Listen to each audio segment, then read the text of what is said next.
Halo semua. Dalam video kali ini saya akan berbagi tentang klasifikasi sektoral saham. Yang nggak ngerti kadang-kadang berpikir, oh ya sektor saham itu ya itu aja. Kalau yang ngerti sebetulnya sektoral saham itu jauh lebih dalam daripada yang kelihatan di luarnya. Nah, eh, konteksnya begini, suka ada pertanyaan gitu. Nanti kalau ada pemilu sektor apa yang bagus? Pak Jokowi lagi bangun ibu kota baru, IKN, sektor apa yang bagus? Oh, harga komoditi lagi naik, mobil listrik lagi tren, sektor apa yang bagus? Pertanyaan di atas itu nggak ada yang salah, Bapak Ibu. Cuman kalau dikasih tahu sektor, emang apakah benar sudah sesuai gitu? Dan perlu diketahui ya, klasifikasi sektoral IHSG itu berubah total di tahun 2021. Dan sekalipun sudah berubah, itu juga kadang-kadang nggak sesuai dengan kenyataan di lapangan. Nah, dalam pembahasan kali ini saya menggunakan studi kasus United Tractor atau UNTR. Penyebutan nama saham bukan rekomendasi beli, jual, atau tahan. Nah, eh, ada 11 kategori indeks sektoral. Ya, kalau di IDX disebutnya IC, Industrial Classification, ditambah satu listed investment product. Ya. Jadi obligasi, dire itu dikategorikan lain. Nah, dari 11 sektor besar dipecah lagi menjadi 35 subsektor. Nah, kalau kita lihat ini datanya, kalau saya perbesar ya. Jadi ada energi, ya. Energi itu ada oil and gas, ada coal batu bara, ada supportnya, ada energi alternatifnya, alternatif energi peralatannya sama fuelsnya gitu, minyaknya.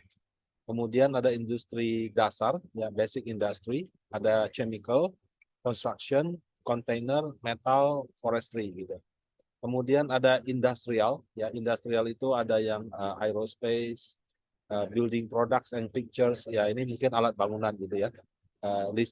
Electrical, kelistrikan, permesinan, diversify, komersial, bla bla bla dan lain-lain. Nah, consumer ada dua nih. Saya dari dulu selalu kesulitan membedakan consumer itu yang mana. Karena ada consumer non-cyclical sama consumer cyclical. Ya. Jadi kalau kita lihat yang cyclical berarti kan ada siklusnya gitu kan. Maksudnya siklus itu apa sih? Terus terang saya nggak ngerti. Nah, cyclical itu ada otomotif, ada konsumsi rumah tangga, ya ada olahraga, baju-baju, turis dan lain-lain. Apakah ini cyclical? Atau be honest, saya tidak tahu dasarnya kenapa. Tapi menurut si IDX seperti itu. Kalau yang non cyclical itu yang makanan, minuman, olahan, makanan olahan, pertanian, apa tembakau, rumah tangga, personal care gitu. Jadi ada cyclical, ada non cyclical. Dulu cuma namanya konsumen, ya, sektor konsumsi. Sekarang sudah dipecah dua. Nah, kemudian ada healthcare ya. Healthcare itu adalah kesehatan, peralatannya, rumah sakitnya, farmasinya, sama penelitiannya. Finansial juga banyak ya. Jadi finansial itu ada bank, ada yang consumer finance ini kayak bangsa-bangsa financing seperti itu. Ada consumer financing, business financing, ada investment service, jadi perusahaan manajer investasi, perusahaan sekuritas, asuransi, sama holdings. Ya. Kemudian ada properti, ya properti nggak berubah. Ada yang baru, teknologi di sini.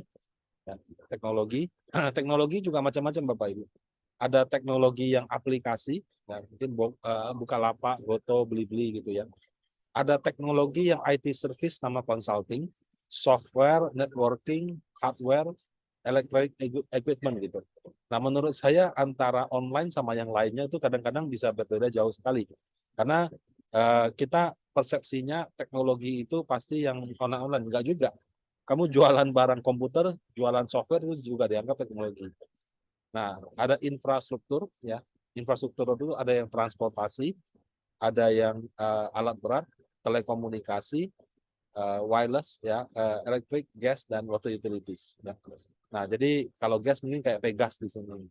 Telkom berarti masuk sini. Apa namanya? Jalan tol juga masuk di sini. Jadi infrastruktur ini sektornya juga sangat luas. Nah, yang terakhir ini, ada trans, ya, transportasi. Ini juga setahu saya baru.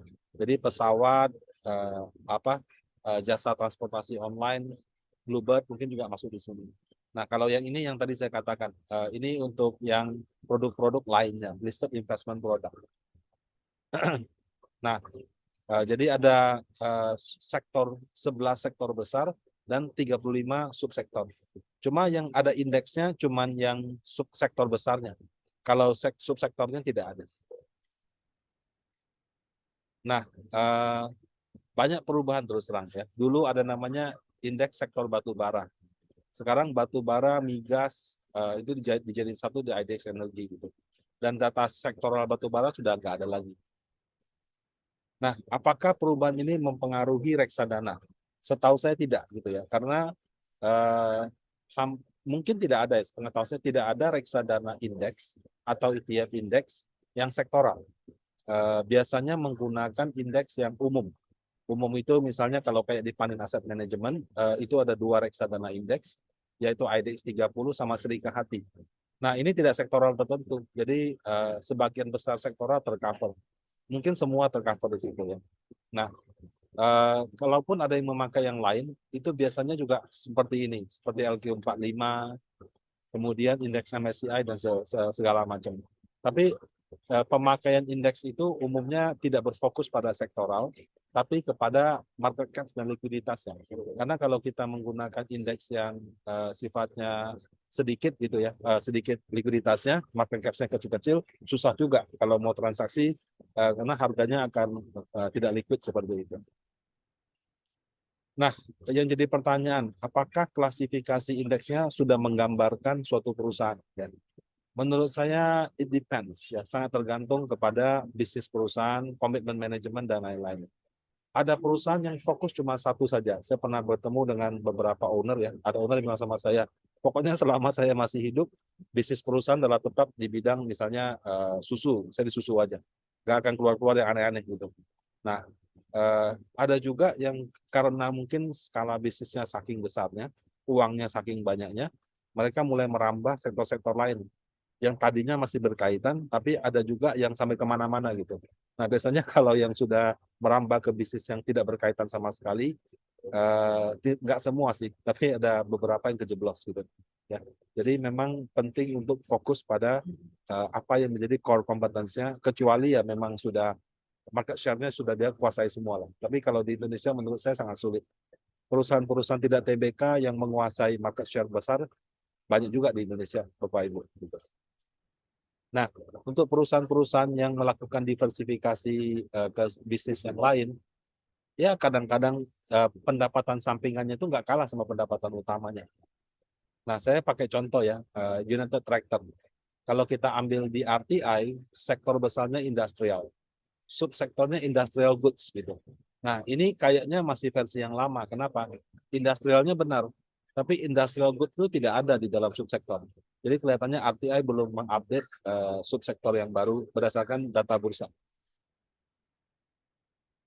Nah, kemudian ketika kita bicara United Tractor ya, termasuk saya sendiri, bayangan saya itu ya ini Bapak Ibu, alat berat ya. Jadi beko, bulldozer, atau mungkin mobil-mobil gede yang dipakai truk-truk besar yang dipakai di pertambangan seperti itu. Nah, padahal kalau kita mempelajari, kita masuk ke website perusahaan, mereka bilang perusahaannya ada tambang batu bara, tambang emas, energi, konstruksi dan macam-macam gitu. Jadi nggak cuma alat berat seperti ini. Nah, kalau misalkan saya lihat laporan keuangannya di bagian catatan laporan keuangan, nah pendapatan bersih ini dia bagi jadi 3 kategori. Yang kategori pertama penjualan bahan ke pihak berelasi, ya berelasi itu grup dia sendiri lah gitu. Nah ini pihak ketiga biasanya itu yang bukan grup dia sendiri. Ada barang, ya, ada jasa. Jadi barang ke yang relasi sama pihak ketiga. Kemudian kalau yang jasa juga sama. Ada yang relasi sama ke pihak ketiga. Nah, kalau misalkan kita melihat dari angka-angka ini, saya rekap ya. Jadi barang dan jasa saya jadikan satu. Terus saya nggak pisahkan apakah dia relasi atau pihak ketiga. secara umum dari omset dia yang 123 triliun ini, kontraktornya 47. Kontraktor itu apa ya? Kalau feeling saya penyewaan alat-alat berat itu. Eh, Mesin konstruksinya 36. Nah, apa bedanya jasa kontraktor sama mesin konstruksi? Mungkin kalau yang ini jual mesinnya, kalau ini sewain mesinnya. Jadi ini kira-kira 80 lebih. Masih menjadi yang utama daripada total. Dia punya tambang batu bara, itu omsetnya di tahun lalu 31. Besar nggak? Bukan porsi yang besar, tapi ya seperempat daripada total income-nya dia. Dia punya tambang emas, omsetnya sudah 7,6. Industri konstruksi saya kurang tahu nih apa. Ini tidak sampai 1 triliun. Energi 34 miliar. Ya. Nah, sebagai perbandingan ya, United Tractor kan bukan perusahaan batu bara. Perusahaannya murni batu bara seperti PTBA, itu omset tahun 2022-nya 42. Sedangkan si siapa? Si UNTR ini 31. Jadi kalau kita lihat bisa dikatakan ini sudah 3/4-nya PTBA, ya. Jadi luar biasa kan, bukan perusahaan batu bara, tapi omsetnya itu 3/4-nya perusahaan yang 100% fokus di batu bara, seperti PTBA. Nah, kemudian kalau kita lihat emasnya, di sini emasnya 7,6 kan. Nah, kalau Anda lihat laporan keuangan Antam juga macam-macam. Ada yang tambang emas, ada yang tambang logam, dan lainnya. Nah, porsi Antam yang emas, ya nggak jelas ya emasnya itu tambang atau penjualan, itu 31. UNTR 7. Gitu. Ya, berarti kan kira-kira sekitar 1/5-nya.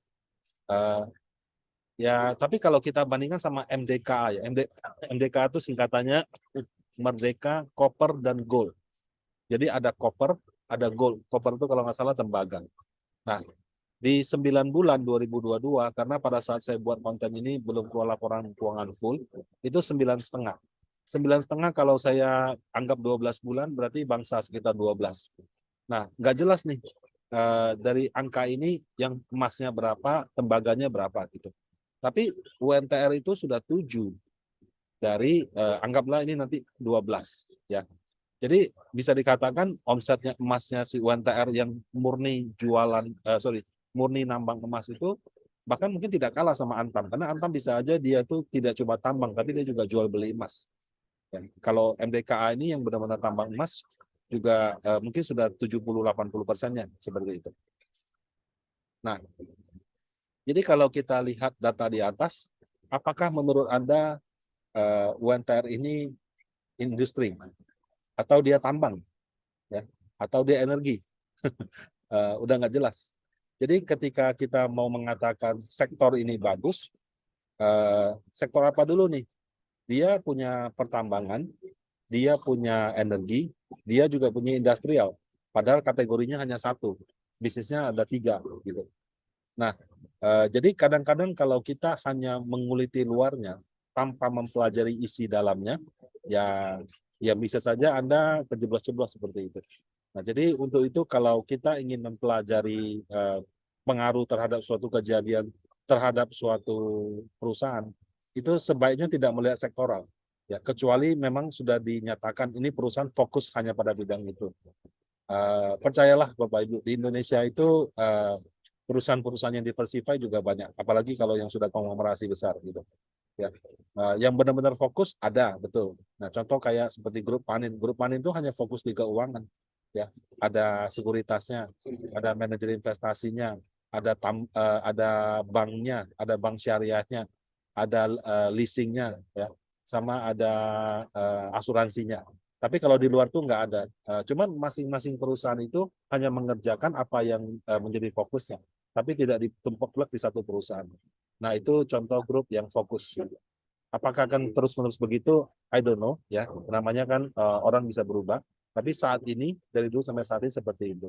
Nah, sama juga ada juga perusahaan kayak United Tractor. Persepsi orang tuh jualan alat berat gitu. Tapi ternyata sambil jalan tuh dia punya tambang emas yang nggak kalah sama MDKA, yang nggak kalah juga sama Antam, mungkin 1/5-nya Antam. Dia juga punya tambang batu bara yang mungkin sudah masuk papan atasnya tambang batu bara di Indonesia gitu. Nah, jadi untuk itu ketika menganalisa suatu saham, menggunakan sektoral itu menurut saya sangat dangkal ya. Jadi perlu dianalisa secara lebih mendalam.